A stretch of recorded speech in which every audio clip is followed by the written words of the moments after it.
Assalamualaikum. Bertemu lagi di channel ini bersama Kang Dakol.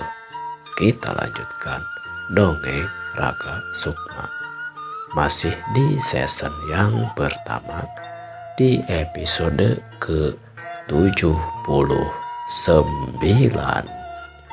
Di episode sebelumnya, dongeng Raga Sukma menceritakan tentang Raga Sukma yang mengutarakan bahwa dirinya adalah sang pemegang pusaka sayap Garuda kepada Jakasuma.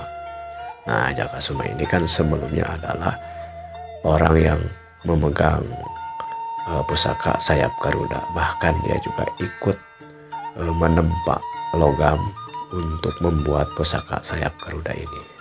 Jadi Raga Sukma percaya terhadap Ki Jakasuma. Bagaimanakah kelanjutan ceritanya? Mangga kasadayana cara ketan.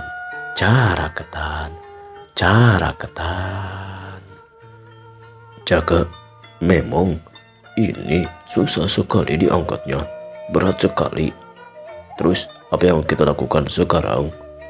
Apakah mungkin anak muda ini bisa dipercaya bahwa dia memang yang bisa ataupun berhak memegang pusaka sayap Garuda ini atau senjata ini nih?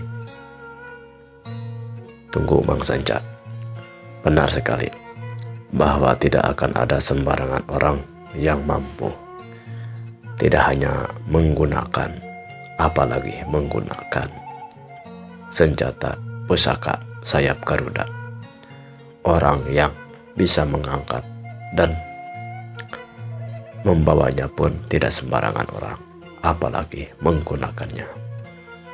Saya kenal betul terhadap pusaka ini, dan memang bentuk, ukiran, dan semua hal tentang sayap Garuda yang ada di hadapan kita, aku rasa ini adalah pusaka sayap Garuda yang asli, yang beberapa bulan kebelakang kami tinggalkan di Pulau Biru di Samudra Biru. Tapi saya penasaran, bagaimanakah anak muda ini, siapa namanya tadi? Raga Sukma katanya. Ya, Raga Sukma.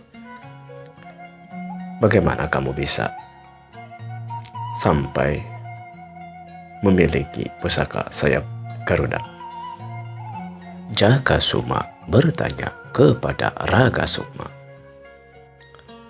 Wah, bagaimana ya? Raga Sukma berpikir dalam hatinya. Kalau aku ceritakan kisahku dari awal yang sebenarnya, mungkin percaya tidak percaya orang ini. Bagaimana aku berada di masa yang bukan di masa sekarang, berada di sini dengan kekuatan yang sebenarnya juga tidak berasal dari Dayang Sri saja. Aku berada dalam kehidupan Jakasuma, Ki Jaladri, Raden Tirta. Wah, panjang ceritanya. Tapi ya, singkatnya sajalah aku ceritakan dan tidak perlu jujur semuanya. Begitulah yang dipikirkan oleh Raga Sukma. Sesaat kemudian Raga Sukma kemudian menjawab pertanyaan dari Ki Jakasuma. Karena Kang Jaka dan juga Kang Sanca, kalau Kang Sanca pengen tahu tidak? Saya juga pengen tahu dong. Pengen tahu saja atau pengen tahu banget? Apa-apaan pertanyaannya? Pengen tahu banget atuh. Jawab saja apa yang kamu ketahui dan sesuai dengan apa yang aku tanyakan. Kamu tidak perlu banyak cerita. Malah amat Kang Jaka. Ini Kang, mohon maaf ya. Ini kalau Kang Jaka dan juga Kang Sanca mau percaya sama saya. Intinya seperti ini. Ketika saya berlayar, ternyata saya tersesat sampai ke samudra yang ombaknya sangat dahsyat. sampai saya terdampar di sebuah pulau. Di pulau itu kemudian saya bercoba bertahan hidup. Sampai pada suatu ketika saya melihat rombongan orang-orang yang menuju suatu sungai ataupun kolam. Saya perhatikan dari kejauhan. Kemudian ya saya lihat rombongan sepertinya Kang Jaka dan juga yang lain-lainnya ini kembali dari pulau tersebut. Sebenarnya pulau itu pulau kosong karena beberapa hari sebelumnya juga saya sudah memeriksanya. Tapi saya heran kenapa banyak orang yang sampai ada 2 kapal yang masuk ke pulau tersebut. Kemudian bagaimana kelanjutan ceritanya? Ayo silakan. Nah selanjutnya kan di kolam itu sepertinya kalian membuat suatu ritual atau apa gitu. Saya dari kejauhan perhatikan saja. Nah ketika saya rasa akang-akang ini sudah kembali dari pulau tersebut, meninggalkan pulau tersebut, saya pun memperhatikan di kolam tersebut. Ya sepintas dari permukaan kolam tidak terjadi apa-apa dan tidak ada sesuatu yang mencurigakan selain dari bekas-bekas kaki lah gitu. Tapi saya penasaran juga masuk ke dalam kolam tersebut. Ternyata ada senjata ini. Karena saya tertarik untuk mengangkatnya karena bagus ini senjata, ya saya ambil saja. Kemudian ya seperti itu, biar diambil saja, gak terjadi masalah. Kemudian saya berusaha untuk kembali dan ternyata kembali ke Pulau Nini ya bisa kembalilah ke Pulau Nini gitu. Kemudian saya berpikir karena ini mungkin barangnya tuan-tuan yang berada di Pulau Biru tersebut, saya mau mengembalikannya. Itulah intinya seperti itu. Saya mah tidak berniat apa-apa. Saya hanya ingin mengembalikan senjata ini. Mungkin saja penting buat kalian dan kenapa? Apakah tertinggal atau sengaja ditinggalkan? Itu aja. Mendengar cerita Raga Sukma dalam hati dan perasaan Jaka Suma. Terdengar cerita dari Raga Sukma, walaupun dalam beberapa hal tidak dimengerti, tapi disampaikan dengan begitu polos dan sepertinya begitu jujur. Itu yang dirasakan oleh Jaka Suma. Selain itu, dari perkataan dan cerita Raga Sukma, sepertinya Raga Sukma ini tidak mengetahui rahasia tentang pusaka sayap Garuda. Walaupun yang sebenarnya Raga Sukma itu tahu benar dari semenjak dibuatnya pusaka sayap Garuda tersebut sampai berada di tangannya kini, Raga Sukma benar-benar menyaksikan dan mengetahui semua keadaan pusaka sayap Garuda tersebut. Ya, memang pusaka ini adalah pusaka milik saya. Walaupun amanah dari guruku untuk bisa diserahkan atau bisa dimiliki kepada orang yang bisa dipercayai dan memang cocok untuk memegang pusaka ini. Semula ketika sebelum di Pulau Biru, pusaka ini selalu saya bawa. Namun belum saya pernah gunakan sekalipun. Karena menurut abah guru saya, pusaka ini walaupun bentuknya telah sempurna, wujudnya telah sempurna, kekuatan di dalamnya belum sempurna. Kemudian kami mencari tahu kepada orang-orang yang mungkin tahu tentang pusaka sayap Garuda ini. Maka kami harus mengembalikan dulu keadaan sesuatu, entah itu seperti apa. Yang jelas kami harus melakukan ritual terlebih dahulu di Pulau Biru. Namun ketika di Pulau Biru, ternyata tidak ada seorang pun dari kami, termasuk saya, yang dulu pernah membawa pusaka sayap Garuda ini untuk bisa tidak bahkan apalagi menggunakannya. Untuk mengangkatkannya saja itu sangat sulit sekali, berat bagi kami.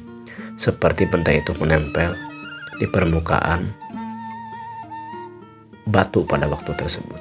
Dan sekarang Kalau memang berat, ini pusaka seharusnya terperosok dari lantai kayu ini, lantai bambu ini. Tapi bukan masalah dia berat atau enggak. Pusaka ini mengizinkan tidak orang lain memegang atau membawanya. Dari kenyataan ini dan memang dari pesan guru saya sebelumnya, waktu dulu, hanya orang yang memang diizinkan oleh pusaka ini sendirilah yang pantas memegang, menggunakan atau membawa pusaka sayap Garuda ini. Jadi dalam hal ini harus saya akui, orang yang berhak menggunakan atau membawa pusaka sayap Garuda adalah kamu anak muda. Namun saya ingin bertanya lagi, selain saya dan Ki Sanca di sini, ataupun mungkin kalau memang mendengarkan Ki Picung dan Ki Balaga yang walaupun pada saat ini sedang dalam keadaan tertidur, selain di tempat ini, siapa lagi yang mengetahui keberadaan pusaka ini kamu selalu bawa dan kamu miliki, anak muda? Karena saya rasa pusaka ini, saya mah tidak berpikir ini pusaka sebenarnya. Hanya saja, dan saya juga belum pernah menggunakannya, karena selama ini saya mah tidak pernah terlibat dalam suatu pertarungan ataupun pertempuran. Kalaupun Mbah Dayang Sri sini ini mengajarkan saya ilmu bela diri, tapi kata beliau, gunakan ilmu kanuragan, ilmu bela diri untuk membela diri, tidak untuk bertarung. Artinya diusahakan hindari pertarungan apapun itu, kecuali dalam keadaan tertentu dan keadaan terdesak. Itu pun bukan untuk menyombongkan diri, tapi hanya sebatas menyelamatkan diri. Tidak boleh juga katanya kita memiliki kekuatan ilmu bela diri untuk ingin menyakiti ataupun bahasa kasarnya orang lain berbuat dosa kepada kita, kita langsung kemudian membalas dendam. Intinya seperti itu, hanya untuk membela diri dan bukan untuk menyakiti manusia yang lain. Ilmu bela diri itu saja jarang saya gunakan, apalagi senjata seperti ini. Intinya, kalau sekali lagi ini menguatkan lagi, kalau Kang Jaka percaya, saya tidak pernah menceritakan kepada siapapun tentang hal senjata ini. Pusaka inilah bahasa kasarnya. Bahkan apalagi hal yang demikian, saya pun tidak tahu, tidak menunjukkan saya misalnya bisa bela diri, walaupun pernah diajarkan oleh si Mbah Sri itu. Jadi ketika saya tadi kata Kang Jaka dari satu perguruan tentara demit, saya sempat heran gitu, karena yang saya tahu, saya mah belajar ilmu bela diri itu pun kata si Nini tidak boleh digunakan dalam untuk yang bukan, hanya untuk membela diri saja gitu, Kang. Dengan kepolosan penjelasan dari Raga Sukma yang didengarkan oleh Jaka Suma dan juga Ki Sanca, di waktu itu memperkuat anggapan Jaka Suma bahwa apa yang disampaikan oleh Raga Sukma adalah hal yang sebenarnya dan seadanya. Simpulannya dalam pikiran Ki Jaka Suma adalah bahwa tidak ada orang lain yang mengetahui keadaan pusaka sayap Garuda tersebut. Baiklah, saya percaya dengan penjelasan kamu. Namun, sebenarnya tidak sesederhana yang kamu sampaikan. Mungkin kamu menganggap ini hanya seperti senjata atau suatu karya seni, karena ukiran dan bentuknya yang khas dan tidak ada yang pada saat ini yang menyamainya. Suatu senjata kembar dengan bentuk yang berbeda dari senjata-senjata yang lainnya. Karena memang ini senjata sangat spesial sekali. Maksud dan tujuan diciptakan atau dibuatnya pun sangat luar biasa dan tidak sembarangan. Bagi kami, senjata ini adalah suatu pusaka, suatu ajimah, suatu hal yang sangat penting yang selama ini untuk dalam artian membantu perjuangan dan pergerakan kami dalam menjaga ketenangan masyarakat dan negara di seluruh Nusantara. Walaupun sebenarnya kata mbah guru saya dulu juga, kalau kata aki guru, beliau adalah, ya sudahlah, singkatnya beliau mengatakan bahwa semua hal yang kita usahakan, apapun, bagaimanapun kita bisa menggunakannya. Kalau ada alat, bisa digunakan dengan alat. Kalau ada usaha, bisa digunakan dengan usaha. Kalau ada cara, teknik, dan lain sebagainya, kita gunakan teknik tersebut untuk mencapai tujuan yang kita inginkan. Namun, di luar daripada itu, yang paling penting dalam mencapai suatu tujuan adalah usaha kita, pemikiran kita, ilmu kita, dan kerja keras kita. Adapun masalah pusaka ataupun senjata, itu hanya sebagai alat bantu. Jadi walaupun tidak menggunakan pusaka ini pun, aku rasa kami akan terus berusaha dan terus berjuang mencapai tujuan yang kami harapkan. Di luar itu, tetap saja pusaka ini sangat penting karena ada pesan dari guru kami bahwa jangan sampai pusaka ini berada di tempat yang salah, dibawa oleh orang yang salah, digunakan oleh orang yang salah. Namun ada catatan, hanya orang yang diizinkan atau memang berhak untuk bisa menggunakan atau membawa pusaka ini. Saat ini saya rasa kamu sangat polos sekali, dan saya pikir juga kamu sangat jujur. Melihat pusaka ini berasal dari kami, kamu berusaha untuk mengembalikannya lagi, atau paling tidak menunjukkannya kepada kami, yang padahal kamu sendiri sebenarnya yang berhak untuk membawa dan menggunakan pusaka ini. Jadi saya makin yakin bahwa pusaka ini tidak akan nyampai kepada orang yang salah, tapi akan berbeda kalau kamu dimanfaatkan oleh orang yang memiliki kepentingan yang merugikan orang banyak. Misalnya kamu dibohongi oleh orang atau ketua rampok misalnya untuk menggunakan pusaka ini untuk kepentingannya. Pusaka ini tetap milik kamu, tetap hak kamu, dan dia tetap akan berada dalam genggaman kamu. Tapi kegunaan pusaka ini akan dimanfaatkan oleh orang lain. Panjang sekali penjelasannya, Jaka. Saya jadi pusing. Anak muda, apakah kamu mengerti? Saya juga mengerti sedikit-sedikit, tapi coba dijelaskan lagi singkat padat gitu, Kang. Bagaimana? Nah, ginilah.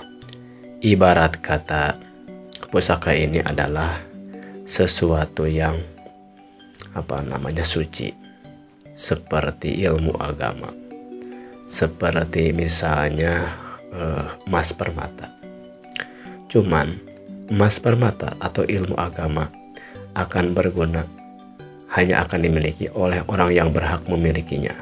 Kalau ilmu, orang yang terpelajar. Kalau emas berharga bagi orang yang kaya atau pemilik benda tersebut. Tapi ketika dimanfaatkan kepada hal-hal yang tidak baik, maka benda tersebut tetap jadi milik kita. Tapi secara tidak langsung dimanfaatkan oleh orang lain untuk kepentingan orang lain tersebut. Bukan dengan semestinya benda tersebut atau hal tersebut bermanfaat sebagaimana seharusnya. Sebaliknya, kalau dimanfaatkan untuk hal-hal yang baik sesuai dengan kegunaannya, ya maka akan berakibat atau berefek baik juga.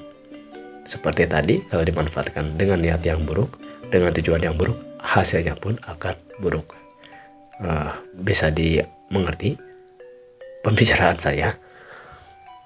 Oh ya. Mungkin begini Kang Sanca, secara singkat Ibarat kata pisau kalau digunakan untuk hal yang baik, memotong misalnya bawang ataupun sayuran untuk membantu orang tua misalnya, itu akan sangat baik, bermanfaat. Tapi kalau digunakan untuk berperang atau misalnya mencuri untuk mengancam seseorang, itu akan menjadi akibatnya buruk. Iya, kalau diibaratkan seperti itu mah saya mengerti. Terus bagaimana Jaka Suma? Apa yang harus kita lakukan sekarang? Ya, berikan saya waktu sebentar untuk berpikir. Kang Sanca, sejarah pusaka sayap Garuda ini bagi saya sendiri sangat panjang. Sejauh ini, Kang Sanca juga baru tahu pada saat ini dan waktu kita kembali dari berkeliling mencari Pulau Biru. Iya, saya selama bersama kamu puluhan tahun tidak tahu kamu memegang suatu senjata yang sangat spesial. Baru ketika itu saya tanya, kamu kenapa lama sekali datang dari merantau atau bepergian sampai ke luar negara. Ternyata ada sesuatu yang cerita menarik tentang pusaka sayap Garuda yang terkenal lagi. Orang-orang mencari-carinya padahal berada dekat dengan saya. Sebenarnya saya tidak merahasiakannya, Kang Sanca. Hanya saja amanah dari Aki Guru, jangan menggunakan pusaka ini kecuali pada waktunya, dan itu pun harus dengan hati-hati. Jadi mohon maaf, ini pusaka bukan untuk diperlihatkan ataupun dipamerkan. Dan seperti yang Kang Sanca tahu juga, sejarah pusaka ini bagi saya khususnya harus diketahui juga keberadaannya bersama Kang Jaladri dan juga Raden Tirta, karena kamilah orang-orang yang memang memiliki sejarah sampai membawa pusaka sayap Garuda ini ke Pulau Biru di Samudra Biru. Oleh karena itulah, untuk mengambil keputusan ini, saya akan pergi langsung menemui Raden Tirta dan juga Ki Jaladri untuk membicarakan hal ini. Pastinya juga mereka saya akan undang langsung ke tempat ini. Bagaimana menurut Mang Sanca? Apakah bisa keputusan saya ini baik atau tidak? Kalau menurut saya mah, karena memang rahasia sayap Garuda ini harus diketahui oleh Raden Tirta dan juga Ki Jaladri. Jadi Jaka, kamu dengan 3 orang tadi, ya 3 orang lah, harus berkumpul. Terus kalau Kang itu Kakang Patih Banyu Kang Beraja, Kang Patih Kang Beraja, apakah akan diundang juga? Sejauh ini beliau juga mengetahui tentang kisah pusaka sayap Garuda ini. Tapi yang paling penting adalah Raden Tirta dan juga Ki Jaladri, karena tentunya kami memiliki perjalanan yang jauh dan perjuangan yang sangat panjang dalam menguak rahasia pusaka sayap Garuda ini. Jadi cukuplah Kang Jaladri dan juga Raden Tirta yang akan saya undang. Kalau saya mah ikut-ikut saja. Tapi kamu anak muda, bagaimana menurut kamu? Oh iya, anak muda, bagaimana menurut kamu? Apakah kamu bisa paham dan menurut kamu seperti apa langkah saya ini? Terima kasih ya. Ya kalau saya mah nurut-nurut saja lah. Karena saya mah tidak berharap dan tidak menginginkan senjata ini. Saya mengambilnya juga, memungutnya juga. Kalau mau dikasih sama saya, syukur. Kalau mau dimanfaatkan, maka yang penting mah. Dan saya juga ibarat kata saya mah sukanya karena seninya bagus bentuknya gitu, makanya saya bawa. Ya itu menjadi cindera mata ataupun kenang-kenangan lah. Saya sampai tersesat di Pulau Biru. Jadi ada cindera mata senjata yang unik ini, itulah. Jadi saya mah ikut sajalah gitu singkatnya. Kemudian Jaka Suma berbicara kembali. Terima kasih anak muda. Kamu bisa, ya memang melihat dari perkataan-perkataan kamu, memang kamu seolah-olah tidak paham dan tidak memiliki kepentingan juga tentang keberadaan rahasia pusaka sayap Garuda ini. Jadi kamu walaupun sebagai pemilik yang berhak menggunakan atau membawa pusaka sayap Garuda ini, saya ingin berpesan kepada kamu, kembali simpan pusaka ini sebagaimana mestinya. Selain daripada barusan kamu memperlihatkannya kepada saya, jangan coba-coba lagi mengeluarkannya. Saya takutnya ada orang yang akan memanfaatkan dan membahayakan diri kamu. Itu yang pertama. Dan saya takut juga ada orang yang mau menggunakan dan menguasainya. Jadi ini sangat penting sekali. Oh ya, saya paham. Makanya saya tidak pernah memperlihatkannya. Karena juga saya aneh gitu melihat pusaka seperti ini. Kalau yang aneh-aneh gini biasanya banyak orang yang nyari. Jadi ya saya simpan saja, tidak pernah diperlihatkan kepada orang lain. Bagus. Silakan simpan lagi saja. Kemudian segera Jakasuma mempersilahkan atau menyuruh Raga Sukma untuk menyimpan kembali senjata pusaka sayap Garuda tersebut. Setelah itu, terlihat Raga Sukma mengambil dengan mudah saja senjata kembar tersebut dan menyimpannya kembali di balik pakaiannya. Bahkan Ki Sanca sampai menggeleng-gelengkan kepalanya karena heran ketika dia pegang dan mau mengangkat pusaka tersebut terasa begitu berat dan sulit sekali. Tapi bagi Raga Sukma seperti mengambil pisau dapur yang mudah dan ringan begitu saja. Kemudian Jakasuma melanjutkan perkataannya. Begini Kang Sanca, dan juga kamu anak muda, Raga Sukma ya nama kamu teh. Ya Kang. Kamu tinggal dulu di sini. Saya akan pergi untuk menemui Raden Tirta dan juga Ki Jaladri. Saya rasa ini tidak bisa diwakilkan Kang Sanca. Jadi Kang Sanca, saya minta nanti sampaikan juga kepada Ki Bicung dan juga Ki Balaga untuk menjaga anak muda ini, tapi bukan sebagai tawanan sekarang statusnya, tapi sebagai ibaratnya tamu saja ataupun rekan ataupun saudara yang baru kita bertemu pada saat ini.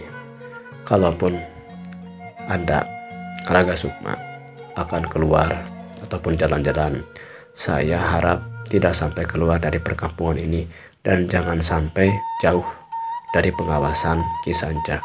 Saya tetap khawatir ada telik sandi ataupun tentara demit yang mengikuti kamu, yang sudah mencurigai kamu, atau seperti apa kita tidak tahu, hal-hal yang membahayakan bagi Anda.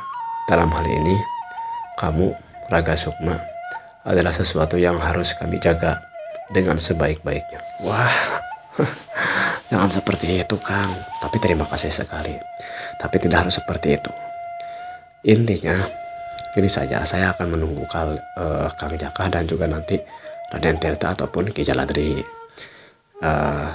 Saya tapi tidak perlu berlebihan seperti itu sampai dijaga-jaga yang seperti itu Kang. Saya juga pengen ada kebebasan kan mungkin. Jadi ya anggap saja saya sebagai tamu. Justru kalau terlihat saya dijaga-jaga seperti tadi, mungkin akan menimbulkan kecurigaan. Kalaupun mau ya udah Kang Sanca saja bersama saya. Jadi apa namanya? Ya hitung-hitung mamang saya lah. Bagaimana Kang Sanca? Bersedia menjadi mamang saya? Siapa kamu? Kalau saya bukan, kamu keponakan saya juga bukan. Masa saya menjadi mamang kamu? Tapi tidak apa-apa. Tidak apa-apa. Manusia itu sama saja. Kita tetap saudara. Kita harus tetap saling menjaga. Ya udah benar kata anak muda ini, Jaka. Kita biasa saja, anggap saja dia bukan orang yang spesial, tapi kita menghargai dia. Dia sebagai seorang saudara ataupun ya tamu lah di tempat kita. Benar. Terima kasih karena atas sepemahaman kita. Kalau memang mau seperti itu terserah dan tidak apa-apa. Yang penting tolong dijaga keselamatan kamu. Saya sangat khawatir sekali karena ini panjang sekali ceritanya, sejarahnya tentang senjata sayap Garuda ini. Baiklah Kang Sanca, saya akan segera bersiap-siap untuk menemui Raden Tirta dan juga Ki Jaladri. Ya, silakan saja. Singkat cerita, Jaka Suma bersiap-siap untuk memberitahukan berita kabar tentang senjata sayap Garuda kepada Raden Tirta dan Ki Jaladri. Dan tentu saja Raga Sukma tinggal sementara ditemani oleh Ki Sanca dan tentunya juga dengan Ki Bijung dan Ki Balaga di balai desa tersebut.